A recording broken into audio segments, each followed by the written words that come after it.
अस्सलामु अलैकुम रहमतुल्लाहि व बरकातुहू।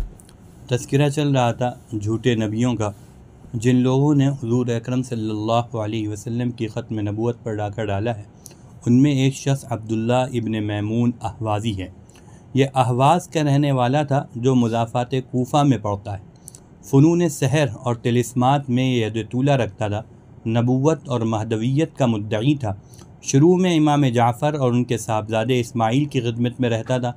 इस्माईल के इंतकाल के बाद उनके साहबज़ादे मोहम्मद के साथ रहा और उनके इंतकाल के बाद ये मज़हब इस्माइलिया की दावत व तबलीग में मसरूफ़ रहा। इराक़ व बसरा वग़ैरह जाकर इस्माइली मज़हब की इशाअत व तरवीज में कोशा रहा।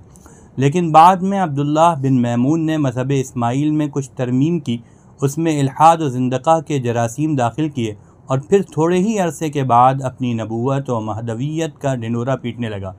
मशहूर तो ये है कि अब्दुल्लाह इब्न मैमून ही बातिनी फ़िरक़े का बानी है, लेकिन ये ख़याल सही नहीं। बातिनी कुफरियात का बानी और मुअस्सिस दरअसल अब्दुल्लाह का बाप मैमून है, जो इमाम सादिक़ का आज़ाद करदा ग़ुलाम और नस्लन मजूसी था। ये शख्स दर पर्दा इस्लाम का बदतरीन दुश्मन था। इसने पोलुस की तरह मज़हब इस्लाम में इल्हाद व ज़िंदक़ा के बीज डाले। जब उसे वाली इराक़ ने किसी जुर्म में क़ैद किया तो इसने क़ैद खाने में ही बातिनी मसलक के उसूल व क़वाइद को मुदव्वन किया और क़ैद से आज़ाद होकर अपने बेटे अब्दुल्लाह को शोबदाबाजी सिखाई। इससे बेशतर तो अब्दुल्ला इस्माइली मज़हब इख्तियार किए हुए था, लेकिन बाप की पैरवी में अब्दुल्ला ने भी बातिनी मज़हब इख्तियार किया। और शुरू में अब्दुल्ला ने इस फ़िरक़े को बाप की मुनासिबत से मैमूनिया के नाम से मौसूम किया, लेकिन बाद में यह फ़िरक़ा बातिनी के नाम से ही मशहूर हुआ। अब्दुल्ला ने बातिनी मज़हब की तरवीज के लिए खल्फ़ नाम के एक फ़सीह व बलीग शख्स को अपना नायब मुंतखब करके खुरासान की तरफ रवाना किया। वहाँ ये शख्स अहले बैत की मोहब्बत के आड़ में बातिनी मज़हब को फ़रोग़ देने लगा। जब रुअसाए अहले सुन्नत को इसकी भनक लगी तो उन्होंने इसको गिरफ़्तार करने का इरादा किया, तो वहाँ से ये रे की तरफ भागा, लेकिन वहाँ कुछ मुद्दत तक मसरूफ़ रहकर मौत से हम आगोश हुआ। इसका बेटा अहमद उसके बाद उसका जानशीन हुआ। अहमद इब्न खल्फ़ ने उस ज़माने के एक मशहूर शायर ग़यास को, जो उलूम अक़लिया और फ़सात व बलागत में काफ़ी महारत रखता था, बातिनी मज़हब का दाई मुक़र्रर करके इराक़ की तरफ रवाना किया। इसी ग़यास ने पहले उसूल मज़हब बातिनिया में एक किताब तसनीफ़ की, जिस किताब का नाम अल बयान रखा। ग़यास की कोशिशों से बातिनी मज़हब को काफ़ी फ़रोग़ हुआ। आज़ाद ख़याल लोगों को दीन से बेजारी ज़ाहिर करने के लिए यह नया तरीक़ा मिल गया था। उसी वक्त से शिया मज़हब में इल्हाद व फ़लसफ़ा की आमेज़िश शुरू हुई। सैकड़ों लोगों ने उसके हाथ पर बैत की। उसने उलमाए अहले सुन्नत से मुनाज़रे भी शुरू किए, लेकिन मुनाज़रे के मैदान में इसे हर जगह शिकस्त हुई। इस मज़हब की दावती सरगर्मियों में मुलव्विस रहते हुए ये शख्स ग़यास नामी मर गया, और जब इसकी मौत की खबर अब्दुल्ला बिन मैमून को मालूम हुई तो अब्दुल्ला इब्न मैमून को पर भी उस पर काफ़ी असर हुआ और यह भी बीमार हो गया, और उसी बीमारी में ये शख्स भी मर जाता है।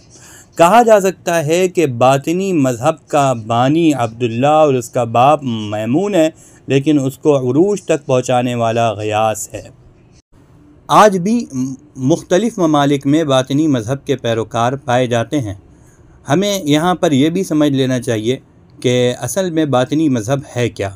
बातिनी मज़हब ये इस्लाम के मुकाबले में एक दूसरा, बिल्कुल आप समझ लें कि नया मज़हब है इस्लाम के, जो मद्दे मुकाबिल है।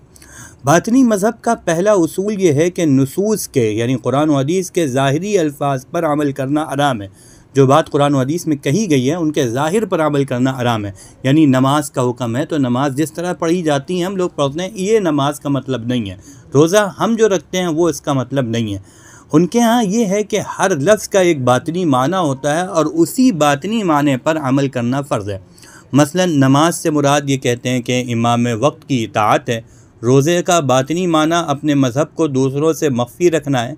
हज का मतलब इमाम के हुज़ूर पहुँचना है। मलाइका, ये बातिनी फ़िरक़े के जो दाई हैं इन्हें मलाइका कहते हैं। शयातीन ज़ाहिरी मज़हब पर अमल करने वाले, यानी जो हकीकी मुसलमान और अहले सुन्नत वल जमात हैं, उनको ये लोग शयातीन के नाम से गर्दानते हैं। जिन, ये गवार लोगों को जिन कहते हैं। जितनी भी गरज के जितनी भी इस्लामी इस्तिलाहात हैं उनका ये ऐसा माना बयान करते हैं जिसका इस्लाम से दूर दूर का कोई ताल्लुक़ नहीं है। इसी बिना पर जमहूर उलमा का फ़ैसला ये है कि ये फ़िरक़ा अपने कुफ्रिया अक़ाइद व नज़रियात की बिना पर दायरा इस्लाम से ख़ारिज है।